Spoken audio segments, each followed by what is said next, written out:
Makeup किया और तैयार हुई थी और फिर चलते हुए इमरान अंकल के कमरे के गेट पर पहुंची। कान लगा के आवाज सुनी तो आवाज बिल्कुल भी नहीं आ रही थी। इसका मतलब ये था कि इमरान अंकल के कमरे में कोई नहीं था।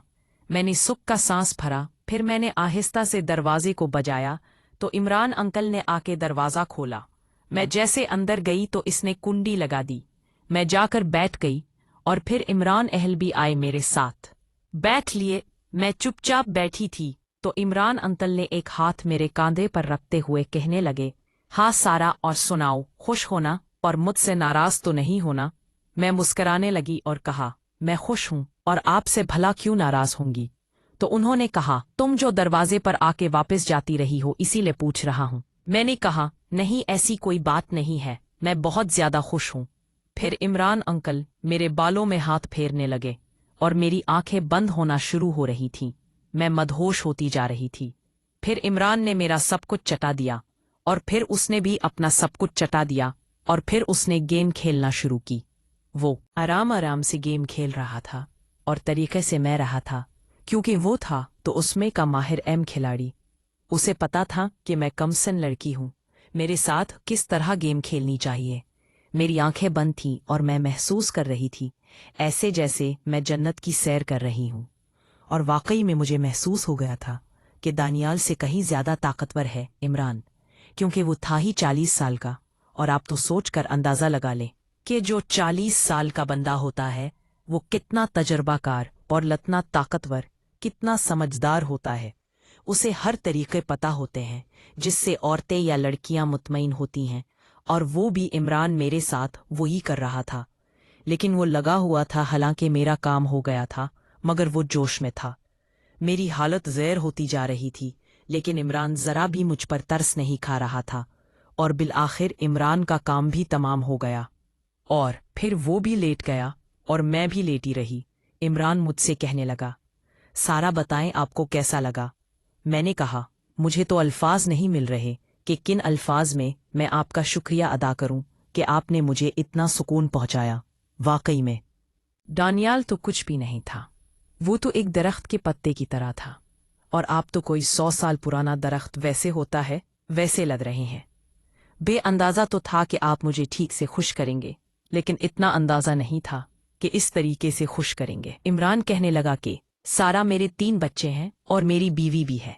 मैं जब भी अपनी बीवी के साथ करता हूँ, हम लोग पहले प्लान बनाकर फिर ये काम करते हैं। तो मैंने कहा, अच्छा तो आप मुझे भी बता दें, मैं भी आपके साथ प्लान बनाए। इमरान अंकल कहने लगा, सारा, अगर तुम्हारी अम्मी नहीं आती तो तुम मेरे पास आना, फिर पूरा पूरा प्लान बनाएंगे और मैं तुम्हें तरीका बताऊंगा कि शिकन कन तरीकों से किस तरह करना है, और फिर तुम उन तरीकों को फॉलो करना और फिर देखना कि तुम्हें कितना अच्छा लगता है। तुम्हें इतना सुकून मिलेगा कि तुम मरते दम तक याद रखोगी। और फिर जिस बंदे के साथ भी तुम ये काम लड़ ले तो सबसे पहले तुम्हारे दिमाग में मेरा नाम आएगा। मैंने कहा, अच्छा तो फिर मैं लाजमी आऊंगी। इमरान कहने लगा, हाँ, बस ये देख लेना कि तुम्हारी अम्मी ना आई हुई हो। मैंने कहा, हाँ हाँ, मैं अम्मी को देख लूंगी, अम्मी नहीं आएगी।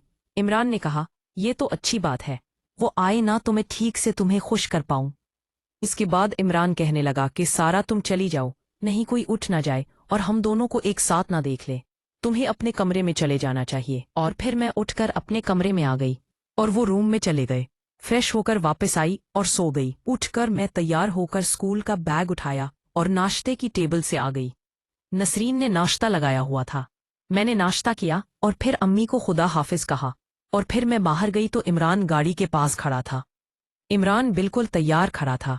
वो मुझे देखकर मुस्कुराने लगा, मैं उसे देखकर मुस्कुराने लगी। उसने मुझे सलाम किया, मैंने सलाम का जवाब दिया और फिर मैं गाड़ी में बैठ गई। फिर इमरान भी मुझे लेकर स्कूल पहुंच गया। मेरे पेपर होने वाले थे। मैंने सीख लिया था कि पेपर जैसे सितम होंगे तो मैं फिर नहीं आउटिंग पे जाया करूंगी। कहीं गेस्ट हाउस में गेमें खेलेंगे और फिर रूम में गेम खेलेंगे। मेरी क्लास शुरू हो गई। मैं अपनी बुक समेटकर बैग उठाकर बाहर आई तो इमरान मौजूद था। फिर मैं गाड़ी में बैठ गई। हम लोग रास्ते में थे, घर की तरफ आ रहे थे। इमरान मुझे कहने लगा, अच्छा बताओ सारा, तो फिर तुम मेरे रूम में आ रही हो। मैंने कहा, हाँ हाँ बिल्कुल जरूर आऊं, कि बस आप तैयार रहना और सारा प्लान मुझे बता देना कि किस तरह चल रहा है और क्या क्या करना है, और मुझे वो भी वाला सुकून मिलना चाहिए जो अपनी बीवी को पहुंचाते हैं।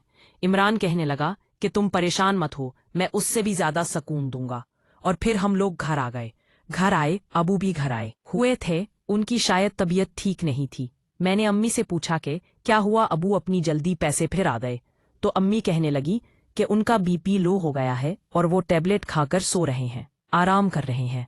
फिर मैं अपने रूम में आ गई, यूनिफॉर्म वगैरह चेंज किया और फ्रेश होकर खाने की टेबल पे आ गई। खाना खाकर अपने रूम में जाकर लेट गई। उठी तो अबू भी ड्राइंग रूम में बैठे हुए थे, चाय पी रहे थे। मैं भी उनके साथ बैठकर चाय पीने ली। फिर मैं अबू के साथ हाल अहवाल करने लगी। अबू ने कहा, बस थोड़ी सी तबीयत